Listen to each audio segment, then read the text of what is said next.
Mary Poppins. Story by P.L. Travers. Illustrated by Genevieve Godbout. Adapted by Amy Novesky. If you are looking for number 17 Cherry Tree Lane, and it is highly likely that you are, for this book is all about this particular house, you'll find it. 4 children live here. Jane, the oldest, Michael, her brother, and the twins. The family's nanny had left unexpectedly, and it was bedtime. Outside, the east wind blew, howling through the cherry trees that lined the street. This wind madly spun Admiral Boom's weather vane. Michael joined his sister Jane at the window. The twins were howling as loud as the wind, and that is when they saw a strange shape flying toward them. It was a woman, carrying an umbrella in one hand and a bag in the other. The wind seemed to fling her at the house, where she landed heavily against the front door, quieting even the twins. "I've never seen that before," said Michael. Neither had their parents, for they promptly opened the door.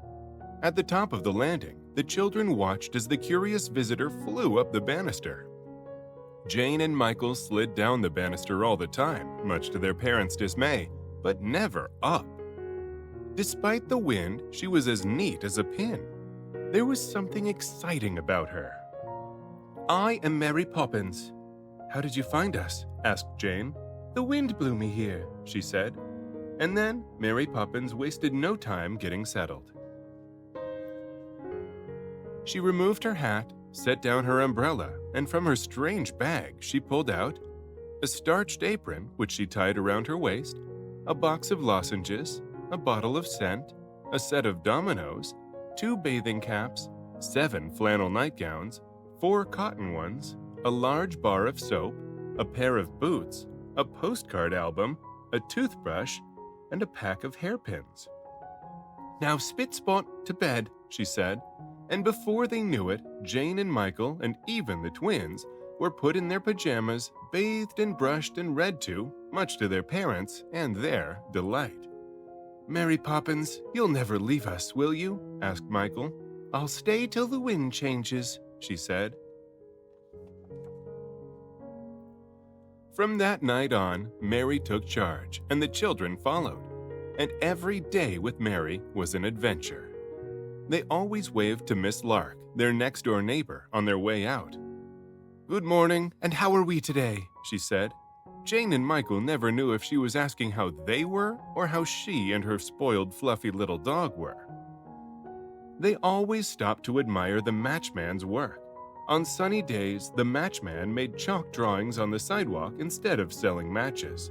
"Strike me pink," Mary always said when she was pleased.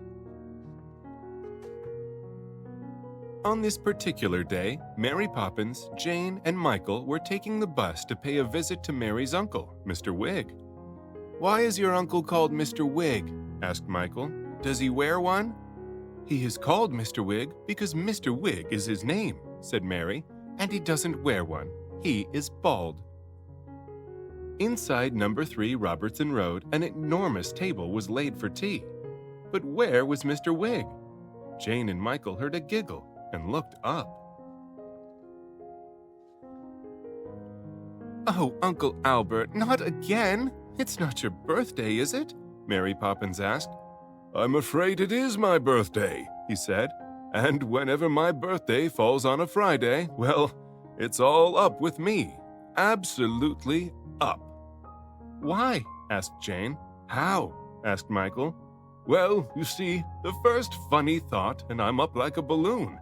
And until I think of something serious, I can't get down."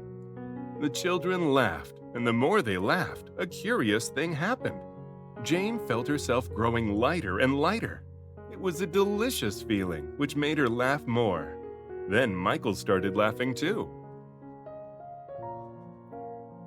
But Mary Poppins liked to be proper. "Really," she said, "really, such behavior." "Come up, Mary Poppins," cried the children. "Think of something funny." But Mary didn't need to. She could fly even without laughing. She brought the table up with her. "Time for tea," announced Mr. Wig, and the children laughed some more. "It's time to go," said Mary after a while, and, no need to think about serious things like school or growing up, they all came down with a thump, just in time to catch the bus home. When the days started growing shorter, Mary Poppins brought Jane and Michael to the most curious shop they had ever seen. "Fanny, Annie," Mary called out in the empty shop. "Annie, Fanny," her echo called back. Miss Fanny and Miss Annie appeared with their mother, Miss Corey. "Howdy-do," she said with a dreamy smile.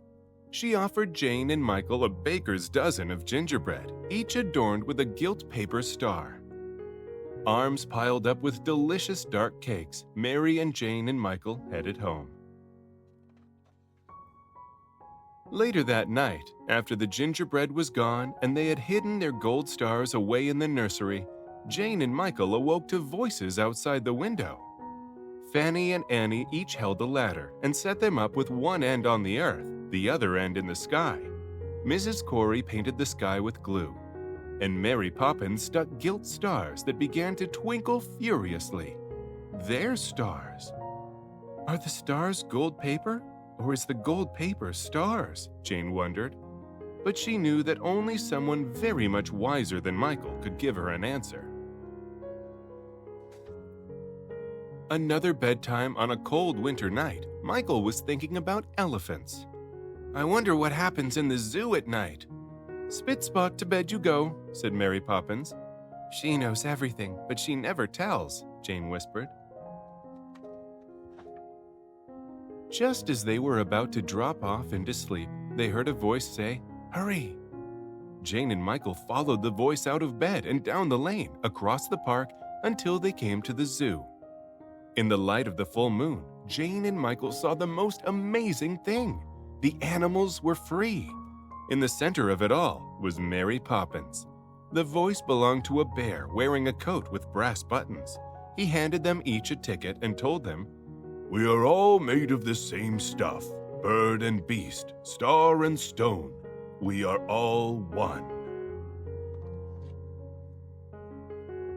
Winter turned to spring, as it does, and the bare cherry trees on Cherry Tree Lane blossomed and rained pink petals once again.